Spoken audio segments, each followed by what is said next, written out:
Hi friends, welcome to Hema spicy சமையல். எல்லாரும் எப்படி இருக்கீங்க?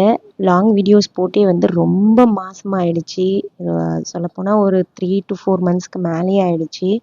நிறைய பேர் வந்து எனக்கு ஷார்ட்ஸில் வந்து டீட்டெயில்டு ரெசிபி, அதாவது எக்லெஸோட டீட்டெயில் ரெசிபி வந்து போடுங்க அப்படின்னு சொல்லி கேட்டிருந்தாங்க. ஸோ அவங்களுக்காக இந்த வீடியோஸ் வந்து ரொம்ப நாளுக்கு அப்புறம் இந்த லாங் வீடியோ வந்து ஷேர் பண்ணியிருக்கேன். கண்டிப்பாக வந்து யார் யார் பிகினர்ஸாக இருக்கீங்களோ அவங்களுக்குலாம் வந்து ரொம்பவே யூஸ்ஃபுல்லாக இருக்கும். வீடியோ வந்து ஸ்கிப் பண்ணாமல் பாருங்கள். ஈச் அண்ட் எவ்ரி திங் வந்து டீட்டெயில்டாக நான் சொல்லியிருக்கேன். ஒரு சின்ன சின்ன விஷயம் கூட பிகினர்ஸ்க்கு ரொம்ப ரொம்ப யூஸ்ஃபுல்லாக இருக்கும். இந்த ரெசிபியில் பார்த்தீங்கன்னா நான் கர்ட் யூஸ் பண்ணி எப்படி பண்ணுறதுன்றது தான் டீட்டெயிலாக காமிச்சிருக்கேன். எக்லெஸ்ஸே பார்த்தீங்கன்னா ரெண்டு டைப்பில் பண்ணலாம்.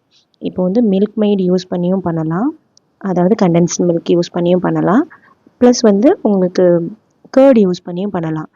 நான் இந்த வீடியோவில் உங்களுக்கு ஷேர் பண்ணியிருக்கிறது கர்ட் யூஸ் பண்ணி எப்படி பண்ணுறது. ரொம்ப சாஃப்ட் அண்ட் ஃபஜ்ஜியாக ரொம்ப டேஸ்டியாக இருக்கும். என்கிட்ட வாங்கி சாப்பிட்ட நிறைய பேர் சொல்லியிருக்காங்க.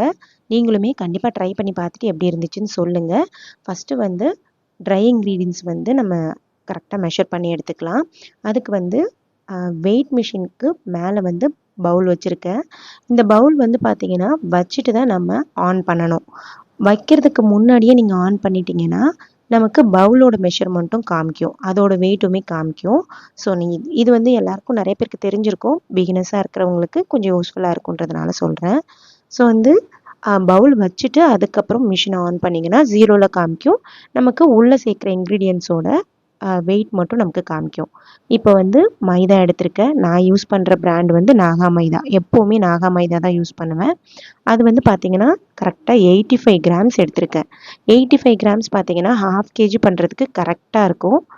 கரெக்டாக 85 கிராம்ஸ். 1 கிராம் 2 கிராம் வந்து மெஷர்மெண்ட்டில் எக்ஸஸ் ஆனால் பரவாயில்ல. 5 கிராமுக்கு மேலெலாம் போகக்கூடாது. கரெக்டாக நீங்கள் அளந்து எடுத்துக்கிட்டால் இன்னுமே பெட்டராக இருக்கும். ஏன்னா நமக்கு பேக்கிங்க்கு மெஷர்மெண்ட்டு தான் வந்து முக்கியம். அடுத்தது பார்த்தீங்கன்னா கொக்கோ பவுடர். நான் யூஸ் பண்ணுற பிராண்ட் பார்த்தீங்கன்னா கேட்பரிஸ் தான் யூஸ் பண்ணுவேன். இதோட கொக்கோ வந்து நல்லா டார்க்காக இருக்கும். நல்லாவும் இருக்கும். நமக்கு டேஸ்ட் வைஸ் ரொம்ப கசப்பு டேஸ்ட்டு இருக்கும். ஸோ அதனால் நான் வந்து எப்போவுமே 1 டீஸ்பூன் அளவுக்கு மட்டும்தான் சேர்த்துப்பேன் 1/2 kgக்கு. எக்குக்கு எக்லெஸ் ரெண்டுத்துக்குமே சேம் தான். அடுத்தது பேக்கிங் பவுடர். பேக்கிங் பவுடர் வந்து இந்த பிராண்டு தான் நான் யூஸ் பண்ணியிருக்கேன், வேக்ஃபீல்டு. இதில் வந்து 1/2 டீஸ்பூன் அளவுக்கு மெஷர் பண்ணி எடுத்துக்கோங்க. பேக்கிங் சோடா எதுவும் சேர்க்க தேவையில்லை. பேக்கிங் பவுடர் மட்டுமே போதுமானது. இந்த ட்ரை இன்க்ரீடியன்ஸ் எல்லாத்தையுமே ஒரு சைடில் எடுத்து வச்சிடலாம். இப்போ சுகரையும் மெஷர் பண்ணி எடுத்துக்கலாம். வேறு ஒரு பவுலில் 100 கிராம்ஸ் அளவுக்கு சுகர். நான் வந்து சுகர் கண்டென்ட் எப்பயுமே கொஞ்சம் கம்மியாக தான் சேர்ப்பேன். 120 கிராம்ஸ் அளவுக்கு சேர்த்துக்கலாம். நான் வந்து இன்றைக்கி 100 கிராம்ஸ் தான் எடுத்திருக்கேன். அதையும் வந்து ஒரு சைடில் எடுத்து வச்சுட்டேன். இப்போது சாக்லேட்டை மெஷர் பண்ணிக்கலாம். அதாவது டார்க் காம்பவுண்ட் வந்து நான் இந்த பிராண்டு தான் யூஸ் பண்ணிகிட்ருக்கேன். எப்போவுமே இந்த பிராண்ட் வந்து ரொம்பவே நல்லாயிருக்கும். அப்படி இல்லைன்னா 2M நல்லாயிருக்கும். இப்போ வந்து நம்ம சின்ன சின்ன பீசஸாக கட் பண்ணி டார்க் காம்பவுண்டை சேர்த்துக்கலாம். டார்க் காம்பவுண்ட் பார்த்தீங்கன்னா உங்களுக்கு 140 கிராம் அளவுக்கு எடுக்கணும். 140 கிராமுக்கு கொஞ்சம் கூட வேணால் இருக்கலாம், ரொம்ப கம்மி பண்ண வேண்டாம். நீங்கள் 120 கிராம்லேருந்து கூட எடுத்துக்கலாம். நான் எடுக்கிற கிராம் அளவு கரெக்டாக சொல்லியிருக்கேன். 140 கிராம் வந்து கரெக்டாக இருக்கும். டார்க் காம்பவுண்ட் கூடயே நம்ம பட்டர் சேர்த்துக்கலாம். 25 கிராம் அளவு பட்டர் சேர்த்துக்கலாம். நம்ம எக்லெஸ்க்கு எப்போவுமே கொஞ்சம் கம்மியாக தான் சேர்க்கணும். இப்போ நீங்கள் எக்குக்கு வந்து 60 கிராம் எடுக்கிறீங்க அப்படின்னா இதுக்கு 25 கிராம் அளவு தான் எடுக்கணும். ஹாஃப் தான் எடுக்கிற மாதிரி இருக்கும். அதை வந்து மெல்ட் பண்ணுறதுக்காக ஒரு சைடில் எடுத்து வச்சுட்டேன். இப்போ வந்து எக்லெஸ்க்கு வந்து நான் கர்ட் யூஸ் பண்ணி பண்ணுறதுனால மில்கி மிஸ்ட் கர்டு எடுத்திருக்கேன். நீங்கள் ஹேஷ்டன் கூட எடுத்துக்கலாம், நல்லாயிருக்கும். இப்போ ஒரு பவுலில் அதையும் மெஷர் பண்ணி எடுத்துக்கலாம். கரெக்டாக 100 கிராம்ஸ் அளவு எடுத்துக்கலாம். கரெக்டாக இருக்கும் உங்களுக்கு மெஷர்மெண்ட்டு. 100 கிராம்ஸ் எக்ஸ்ட்ரா ஆகக்கூடாது. ஏன்னா மாய்ஸ்சர் ரொம்ப அதிகமாகிடுச்சுன்னா ரொம்ப சாஃப்ட்னஸ் ஆகிடும். கரெக்டாக 100 கிராம்ஸ் எடுத்துக்கோங்க. கர்டு எடுக்கும்போது இது மாதிரி பாக்ஸில் வாங்கிக்கோங்க. அப்போ தான் கர்டு வந்து நல்லா திக்காக இருக்கும். இப்போ வந்து இது கூடவே 1 டீஸ்பூன் அளவுக்கு வெனிலா எசன்ஸ் வந்து சேர்த்துட்டு அதை ஒரு சைடில் வச்சுட்டு இப்போது நம்ம மெல்ட் பண்ணி எடுத்துக்கலாம் டார்க் காம்பவுண்டையும் பட்டரையும். இப்போது ஓடிஜியில் வச்சு நான் மெல்ட் பண்ணி எடுத்திருக்கேன். நீங்கள் வந்து டபுள் பாயிலிங் மெத்தடில் கூட மெல்ட் பண்ணிக்கலாம். இப்போது கர்டையும் இந்த வெனிலா எசன்ஸையும் சேர்த்து நல்லா விஸ்க வச்சு நல்லா வந்து விஸ்க் பண்ணி எடுத்துக்கலாம். நல்லா பீட் பண்ணிக்கணும். நல்லா வந்து இந்த லம்ஸ் இந்த கட்டி எதுவுமே இருக்கக்கூடாது. அந்த மாதிரி நல்லா வந்து விஸ்க வச்சு நல்லா வந்து பீட் பண்ணி எடுத்துக்கலாம். இது கூடவே ஒரு பிஞ்ச் அளவுக்கு சால்ட் சேர்த்துக்கோங்க. சால்ட் வந்து என்ஹான்ஸ் பண்ணும் டேஸ்ட்டை. நான் வந்து எக்குக்குமே கொஞ்சமாக சால்ட் சேர்த்துப்பேன். ஒரு பிஞ்ச் அளவுக்கு சேர்த்து தான் பண்ணுவேன். இப்போது நல்லா வந்து இந்த மாதிரி க்ரீமி கன்சிஸ்டன்சி வர்ற வரைக்கும் நல்லா வந்து பீட் பண்ணி எடுத்துட்டு இது கூடவே சுகர் வந்து ஆட் பண்ணிக்கணும். நான் வந்து சுகர் எடுத்தோம் இல்லைங்களா 100 கிராம்ஸ், அதை வந்து நல்லா பவுடர் பண்ணி எடுத்துருக்கேன் மிக்ஸி ஜாரில் சேர்த்துட்டு. அதை வந்து சேர்த்து நல்லா வந்து பீட் பண்ணி எடுத்துக்கலாம். நம்ம சுகர் சேர்த்ததுமே நல்லா இந்த மாதிரி நல்லா லிக்விடாக ஆகும். நல்லா கன்சிஸ்டன்சி பார்த்தீங்கன்னாவே உங்களுக்கு தெரியும். சுகர் சேர்த்து நல்லா பீட் பண்ண நல்லா வந்து லிக்விடாக ஆக ஆரம்பிக்கும். இந்த மாதிரி நல்லா ஆனதுக்கப்புறமா நம்ம மற்ற இன்க்ரீடியன்ஸ்லாம் சேர்க்கலாம். நல்லா வந்து பீட் பண்ணி எடுக்கணும். நமக்கு இதுக்கு வந்து பீட்டர் எதுவுமே தேவையில்ல. ஹேண்ட் விஸ்க் மட்டுமே போதும். ஹேண்ட் விஸ்க் வச்சு நல்லா வந்து பீட் பண்ணி எடுத்துக்கலாம். இது மட்டும் அடிக்கிறதுக்கு பீட்டர் இந்த ஹேண்ட் விஸ்க் யூஸ் பண்ணிக்கோங்க. அதுக்கப்புறமா வந்து ஸ்பேச்சுலா யூஸ் பண்ணி நல்லா மிக்ஸ் பண்ணிக்கலாம். இப்போ நல்லா பீட் பண்ணிவிட்டு பட்டரும் டார்க் காம்பவுண்டும் ஒரு 2 மினிட்ஸ்க்கு நான் வந்து ஓடிஜியில் வச்சு எடுத்திருக்கேன். இப்போ பார்த்தீங்கன்னா நல்லா மெல்ட் ஆகிருக்கும். இதை வந்து நல்லா லம்ஸ் எதுவுமே இல்லாமல் நம்ம வந்து நல்லா ஒரு ஸ்பேச்சுலா வச்சு நல்லா மிக்ஸ் பண்ணி எடுத்துக்கலாம். நல்லா வந்து திக்காக இருக்கும். ஏன்னா பட்டர் வந்து நம்ம கம்மியாக சேர்க்கறதுனால காம்பவுண்டும் பட்டரும் சேர்த்து நல்லா இந்த மாதிரி திக்காக தான் இருக்கும். எப்போவுமே எக்லெஸ்க்கு வந்து நம்ம பேட்டருமே சரி இந்த பட்டர் இந்த இது மிக்ஸ் பண்ணுறதுமே சரி கொஞ்சம் திக்னஸாக தான் இருக்கும். ரொம்ப வந்து லிக்விடாக இருக்காது. இது வந்து நல்லா கொஞ்சம் சூடாக இருக்கிறதுனால ஆறட்டும். அதனால் ஒரு சைடில் எடுத்து வச்சு ஆற வச்சிடலாம். அதுக்குள்ளே வந்து டின்னில் வந்து பட்டர் பேப்பர் சேர்த்து நல்லா செட் பண்ணி எடுத்து வச்சிடலாம். நமக்கு கிடைக்கிற கேப் டைமில் இந்த மாதிரி பட்டர் பேப்பரை வந்து ஃபஸ்ட்டே வேணாலும் எடுத்து வச்சுக்கலாம். இல்லைனா கேப் ஏதாவது டைம் கிடச்சிதுன்னா அந்த டைமில் இந்த மாதிரி எடுத்து வச்சுக்கணும். நம்ம பட்டர் பேப்பர் வந்து எப்படி போடுறது அப்படின்றதையுமே இதில் நான் உங்களுக்கு டீட்டெயிலாக காமிச்சிருக்கேன். ஏன்னா பிகினர்ஸ்க்கு வந்து யூஸ்ஃபுல்லாக இருக்கும். இப்போது பட்டர் பேப்பரை இந்த மாதிரி டின் மேலே சேர்த்துடணும். நான் யூஸ் பண்ணியிருக்க டின் சைஸ் பார்த்தீங்கன்னா 7 இன்ச் டின் யூஸ் பண்ணியிருக்கேன். 1/2 kg பேக் பண்ணுறதுக்கு உங்களுக்கு கரெக்டாக இருக்கும். இப்போது இந்த மாதிரி அந்த கார்னர்ஸில் மட்டும் சைடை வந்து கட் பண்ணி விட்டுறணும். இப்போ நான் கட் பண்ணியிருக்கேன் பாருங்கள். உங்களுக்கு வீடியோவில் பார்க்கும்போது இன்னுமே கிளியராக புரியும். அதே மாதிரி இந்த பேக் சைடு ஒரு விரலை வச்சு நல்லா ப்ரெஸ் பண்ணி பிடிச்சிக்கோங்க. பிடிச்சிட்டு இந்த சைடில் நீங்கள் 4 கார்னரையுமே இதே மாதிரி கட் பண்ணி எடுத்துட்டு இந்த மாதிரி ஒரு சைடாக இன்சர்ட் பண்ணிங்கன்னா நீங்கள் பட்டர் பேப்பர் போடும்போது ரொம்பவே சூப்பராக அப்படியே போய் செட் ஆகிக்கும். நீங்கள் அப்படியே வச்சு போடும்போது அந்த அளவுக்கு நமக்கு பர்ஃபெக்டாக வராது. இப்படி பண்ணி பாருங்கள், உங்களுக்கு ஈஸியாக இருக்கும். இந்த மாதிரி பட்டர் பேப்பர் போட்டு நல்லா ஃபில் பண்ணி இந்த கார்னர்ஸ்லாம் வந்து நம்ம இந்த மாதிரி ஃபிங்கர்ஸ் வச்சு நல்லா ப்ரெஸ் பண்ணி விட்டுட்டா நல்லா வந்து செட் ஆகிடும். இந்த பட்டர் பேப்பர் மேலே ஒரு சில பேர் பட்டர் போடுறாங்க, பட்டர் வந்து ஸ்ப்ரெட் பண்ணி விடுறாங்க. அந்த மாதிரி பண்ண வேண்டிய அவசியமே இல்லை. பட்டர் பேப்பர் போட்டாலே போதும். உங்களுக்கு வந்து ப்ரௌனிஸ் வந்து நல்லா எதுவுமே ஒட்டாமல் வரும். நான் ஃபைனலாக காமிக்கிறேன் பாருங்கள் உங்களுக்கு. இப்போது டின் வந்து ரெடி பண்ணி எடுத்து வச்சுட்டு சாக்லேட் நல்லா வந்து ரூம் டெம்பரேச்சருக்கு வந்ததுக்கப்புறமா இந்த கேர்டு ஆல்ரெடி சேர்த்து நம்ம மிக்ஸ் பண்ணி வச்சுருக்கோம் இல்லையா, கேர்டும் எசன்ஸும் சேர்த்து அது கூட காம்பவுண்டையும் இந்த பட்டரையும் மிக்சரையும் வந்து சேர்த்து நல்லா வந்து பீட் பண்ணிக்கிட்டே கலக்கணும். அப்போ தான் வந்து நமக்கு நல்லா வந்து மிக்ஸ் ஆகும். இப்போ இந்த மாதிரி நல்லா கலந்து எடுத்ததுக்கப்புறமா நம்ம ட்ரை இன்க்ரீடியன்ஸை சேர்த்துக்கலாம். இப்போது ஸ்பேச்சுலா வச்சு நல்லா க்ளீனாக வந்து சாக்லேட் அதாவது காம்பவுண்டை வந்து நல்லா எடுத்து இதில் சேர்த்துருங்க. ஏன்னா 1 கிராம் கூட நமக்கு டிஃப்ரென்ஸ் வரக்கூடாது. ஏன்னா நம்ம மெஷர்மெண்ட் கரெக்டாக இருந்தால் தான் நமக்கு கரெக்டாக வரும். இப்போது நல்லா சேர்த்துட்டு இந்த மாதிரி ஸ்பேச்சுலா வச்சு நல்லா லம்ஸ் இல்லாமல் மிக்ஸ் பண்ணி எடுத்துட்டு இப்போது ட்ரை இன்க்ரீடியன்ஸை இந்த மாதிரி ஒரு ஜல்லடை வச்சு நல்லா ஜலிச்சு எடுத்துக்கலாம்.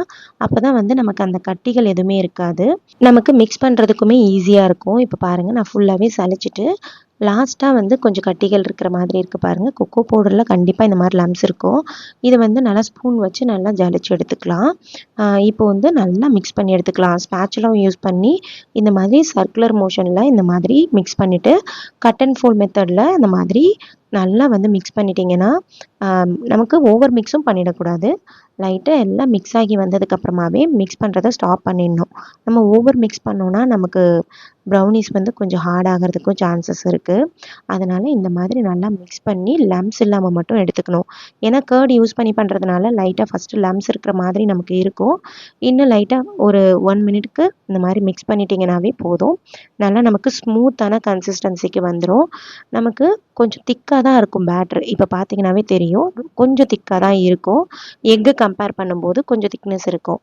உங்களுக்கு கொஞ்சம் லிக்விடாக வேணும் அப்படின்னு நினச்சிங்கன்னா லைட்டாக ஒரு 5 to 10 ml வரைக்கும் நீங்கள் காய்ச்சி ஆற வச்சின பால் சேர்த்து நல்லா மிக்ஸ் பண்ணிக்கலாம். இப்போ பார்த்தீங்கன்னா நான் டின்னில் சேர்த்துக்கிறேன். பேட்டர் வந்து டின்னில் சேர்த்துட்டு நல்லா ஸ்ப்ரெட் பண்ணி விட்டுக்கலாம். ஏர் பபிள்ஸ் இல்லாமல் பார்த்துட்டு ஒரு ஸ்டிக் வச்சு எல்லா சைடும் படுற மாதிரி நல்லா வந்து ஸ்ப்ரெட் பண்ணி விட்டுட்டு ஸ்டிக் வச்சு நல்லா வந்து இந்த ஏர் பபிள்ஸ்லாம் ரிலீஸ் பண்ணி விட்டுருங்க. அப்போ வந்து நமக்கு ஏர்ஸ் எதுவுமே ஃபார்ம் ஆகாது. உங்களுக்கு வேறு ஏதாவது ரெசிபிஸ் வேணும்னா கூட கண்டிப்பாக எனக்கு கமெண்ட் செக்ஷனில் சொல்லுங்கள். நான் மெஷர்மெண்ட்ஸ் எல்லாமே வந்து கமெண்ட் செக்ஷனில் இல்லைனா டிஸ்கிரிப்ஷனில் பின் பண்ணி வைக்கிறேன். உங்களுக்கு தேவைப்பட்டுச்சுன்னா கண்டிப்பாக எடுத்துக்கோங்க. வேறு ஏதாவது உங்களுக்கு டீட்டெயிலான ரெசிபி வேணும் அப்படின்னா கமெண்ட் செக்ஷனில் கண்டிப்பாக சொல்லுங்கள். என்னால் முடிஞ்ச வரைக்கும் நான் என்னோடய லாங் வீடியோஸை ஷேர் பண்ணுறேன் உங்களுக்கு. கண்டிப்பாக டெய்லி வந்து ஷார்ட்ஸ் வீடியோ நம்மளோட சேனலில் அப்லோட் பண்ணுவேன். அதில் கூட நீங்கள் கேட்டிங்கன்னா கண்டிப்பாக நான் என்னால் முடிஞ்ச டைமில் நான் உங்களுக்கு ஷேர் பண்ணுறேன். இப்போ ப்ரௌனீஸ் வந்து எக்லெஸ் ப்ரௌனீஸ்க்கு அப்படியே கூட நீங்கள் எடுத்து வச்சுக்கலாம். இப்போது டாப்பிங்ஸ் ஏதாவது கேட்டாங்க அப்படின்னா இந்த மாதிரி டாப்பிங்ஸ் வந்து ஆட் பண்ணிக்கோங்க. எனக்கு கேட்டிருந்த கஸ்டமர் பார்த்தீங்கன்னா இந்த மாதிரி ட்ரிபிள் சாக்லேட் 1/4 kg இந்த மாதிரி நட்ஸு சேர்த்து, அதாவது வால்நட் வந்து மெயினாக வேணும்னு சொல்லி கேட்டிருந்தாங்க. வால்நட் ப்ளஸ் எல்லா நட்ஸுமே சேர்த்து ஒரு 1/4 kg, அதாவது 1/2 kg டின்னலே பாதி பாதியாக பண்ணிங்கன்னா 1/4 kg வந்துடும் உங்களுக்கு. அந்த மாதிரி கேட்டிருந்தாங்க. ஸோ அந்த மாதிரி அவங்களுக்கு கஸ்டமைஸ் பண்ணியிருக்கேன். இப்போது ட்ரிபிள் சாக்லேட்டுக்கு தேவையான சாக்லேட்ஸும் வந்து எல்லாத்தையுமே வந்து இன்சர்ட் பண்ணிட்டேன். நம்ம மேலே போட்டுட்டு லைட்டாக வந்து ப்ரெஸ் கொடுத்துட்டிங்கன்னா நமக்கு பேட்டரில் வந்து நல்லா ஃபில் ஆகிடும். இப்போது ஓடிஜியில் பார்த்தீங்கன்னா 170 டிகிரியில் நான் வச்சுருக்கேன். ஒரு ஓடிஜியை பொறுத்தது 175 டிகிரி 180 டிகிரி அந்த மாதிரி கூட வச்சுக்கலாம். நான் எப்போவுமே 170 டிகிரியில் வச்சுட்டு பேக் மோடில் கரெக்டாக 30 to 35 மினிட்ஸ் ஆகும் உங்களுக்கு பேக் ஆகிறதுக்கு. பேக் ஆனதுக்கப்புறமா சென்டரில் ஒரு ஸ்டிக் வச்சு செக் பண்ணிக்கோங்க. லைட்டாக வந்து அதில் க்ரம்ஸ் இருக்கணும். இந்த ஸ்டிக் நம்ம செக் பண்ணும்போது இந்த மாதிரி லைட்டாக க்ரம்ஸ் இருக்கணும். அப்போ தான் நமக்கு நல்லா ஃபஜ்ஜியாக மாய்ஸ்சராக கிடைக்கும். கண்டிப்பாக இந்த மாதிரி இருக்க மாதிரி பார்த்துக்கோங்க. ரொம்பவும் இல்லாமல் இருந்துச்சுன்னா அது வந்து ரொம்ப கேக்கியாக இருக்க மாதிரி இருக்கும். இப்போ பாருங்கள், சூப்பராக நம்மளோட ப்ரௌனீஸ் வந்து செம்மையாக ரெடி ஆகிடுச்சு. நம்ம எக்குக்கு பண்ணுற மாதிரி ரொம்ப வந்து க்ரிங்கிள் டாப்லாம் இதுக்கு அந்தளவுக்கு வராது. மில்க் மெய்ட் சேர்த்து பண்ணும்போது க்ரிங்கிள் டாப் இருக்கும். எக்லெஸில் இந்த மாதிரி கர்ட் யூஸ் பண்ணி பண்ணும்போது இந்த மாதிரி தான் டெக்ஸ்சரில் இருக்கும். பட் டேஸ்ட் வைஸ் பார்த்தீங்கன்னா ரொம்ப ரொம்ப டேஸ்டியாக இருக்கும். கண்டிப்பாக இந்த மெஷர்மெண்ட்டில் நீங்களுமே ட்ரை பண்ணி பார்த்துட்டு எனக்கு எப்படி இருந்துச்சுன்னு சொல்லுங்கள். பாருங்கள், செம்மையாக கட் பண்ணும்போதே அவ்வளோ சாஃப்ட்னஸ்ஸு. செம்மையான ரிவ்யூஸ் வந்து கஸ்டமர்ஸ் எனக்கு கொடுப்பாங்க. எக்லெஸ்க்கு நிறைய பேருக்கு அனுப்பிச்சிருக்கேன். செம்மையான ரிவ்யூஸ் கொடுப்பாங்க. உங்களுக்கு டாப்பிங்ஸ் வேணும்னா அப்படியே எடுத்து பேக் பண்ணிக்கோங்க. பாருங்கள், பார்க்குறதுக்கு எந்த அளவுக்கு செம்ம சூப்பராக இருக்குது பாருங்கள். கண்டிப்பாக இந்த மாதிரி நீங்கள் கூட உங்கள் குட்டீஸ்க்கு இல்லைனா வீட்டில் ஏதாவது உங்கள் கஸ்டமர்ஸ்க்கு செஞ்சு கொடுக்கணும் அப்படின்னா கண்டிப்பாக ட்ரை பண்ணி பார்த்துட்டு எப்படி வந்துச்சுன்றதை எனக்கு கமெண்ட் செக்ஷனில் சொல்லுங்கள். அவ்வளவுதான், சூப்பராக நம்மளோட எக்லெஸ் ப்ரௌனீஸ் ரெடி ஆகிடுச்சு. வீடியோ பிடிச்சிருந்தா கண்டிப்பாக வந்து சப்போர்ட் பண்ணுங்கள், லைக் பண்ணுங்கள். வேறு ஏதாவது ரெசிபி வேணும்னா எனக்கு டீட்டெயிலாக எனக்கு மெசேஜ் பண்ணுங்கள். இன்ஸ்டாவில் கூட நம்மளை ஃபாலோ பண்ணிக்கோங்க. இப்போது நான் கஸ்டமருக்கு எப்படி வந்து பேக் பண்ணுவேன் அப்படின்றதையும் நான் காமிச்சிருக்கேன். ஃபைனலாக வந்து இந்த மாதிரி கிளிங் ராப் பண்ணிவிட்டு பாக்ஸில் வச்சு நான் கொரியர் பண்ணிவிடுவேன். இதே மாதிரி தான் ஒரு கஸ்டமர் கேட்டாங்கன்றதுக்காக நான் வந்து இந்த மாதிரி ரெடி பண்ணிவிட்டு அதுக்கப்புறமா ஃபஸ்ட்டு வெயிட்டும் போட்டுருவேன். இப்போ நம்ம 1/2 kg பேக் பண்ணது எவ்வளோ வந்திருக்கு அப்படின்றத நான் உங்களுக்கு வெயிட் போட்டு காமிச்சிருக்கேன் பாருங்கள். நமக்கு 500 கிராம்ஸுக்கு 10 to 20 கிராம்ஸ் எக்ஸ்ட்ரா தான் இருக்கும். இதே வந்து நம்ம நட்ஸு இந்த சாக்லேட்லாம் ஆட் பண்ணதுனால இந்த ரேஞ்சுக்கு வந்திருக்கு. இதே வந்து நம்ம இன்க்ரீடியன்ட்ஸ் வந்து கொஞ்சம் எக்ஸஸாக வேணால் நம்ம எக்ஸஸ் பண்ணிக்கலாம். இவ்வளோ தான். இப்போது நம்மளோட ப்ரௌனீஸ் எல்லாமே சூப்பராக ரெடி ஆகிடுச்சு டிஸ்பேட்ச் பண்ணுறதுக்கு. பாருங்கள், 511 கிராம்ஸ் இருக்குது. 11 கிராம்ஸ் வந்து எக்ஸ்ட்ராவே இருக்குது. அவ்வளவுதாங்க. சூப்பராக அரேஞ்ச் பண்ணிவிட்டு பாக்ஸ் மேலே நல்லா பபிள் ட்ராப்லாம் போட்டு சுற்றி கரெக்டாக வந்து சேஃபாக பேக் பண்ணி அனுப்பிச்சிடுவேன். இதே மாதிரி தான் என்னோட கஸ்டமர்ஸ் எனக்கு வந்து வர ஆர்டர்ஸ் எல்லாத்தையுமே நான் வந்து பண்ணி கொடுக்குறேன். கண்டிப்பாக நீங்களுமே இதே மாதிரி ட்ரை பண்ணி பாருங்கள். கேர்ட் சேர்த்து இந்த அளவுக்கு சூப்பராக ஃபஜ்ஜியாக நீங்கள் ட்ரை பண்ணி பார்த்தா தான் தெரியும். ட்ரை பண்ணி பார்த்துட்டு எப்படி இருந்துச்சுன்னு எனக்கு கமெண்ட் செக்ஷனில் சொல்லுங்கள். நான் கஸ்டமருக்கு எப்படி பேக் பண்ணி அனுப்புகிறேன்ற டீட்டெயிலான வீடியோஸையும் இதிலே ஷேர் பண்ணியிருக்கேன். கண்டிப்பாக பிடிச்சிருந்ததுன்னா லைக் பண்ணிக்கோங்க. தேங்க்யூ.